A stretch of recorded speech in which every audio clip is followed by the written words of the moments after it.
ববি হাকিমদের বলবেন দুটো কক্ষে যদি আমাদের 42টা কেন দুটো এমপি থাকতো বুঝিয়ে দিতাম কিভাবে আন্দোলন করতে হয়। আপনারা দেখেন, আরে দাঁড়ান, স্টেপ বাই স্টেপ,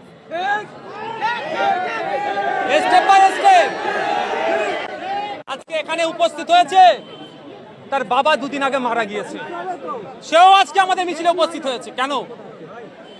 তার গণতন্ত্র রক্ষার লড়াইয়ে সুপ্রিম কোর্টে যাব, দিল্লির রাজপথে যাব, চিন্তা নাই। তবে ফিরহাদ হাকিম সাহেবদের বলবো, তো জ্ঞান না দিয়ে ওপরে থুতু বললে নিজের গায়ে পড়বে। এখন আমি পাবলিশ করছি না, আপনার দলের যে সমস্ত নেতা চামচাগুলো ওয়াকাব মাল লুটে খেচ্ছে, একটা একটা করে তথ্য দিয়ে বলবো, মুখ কোথায় লুকোবেন সে জায়গা করুন। অবরুদ্ধ করে কোনো প্রোগ্রামের পরিকল্পনা নাই। অবস্থান বিক্ষোভ আমরা করব, তবে রাস্তা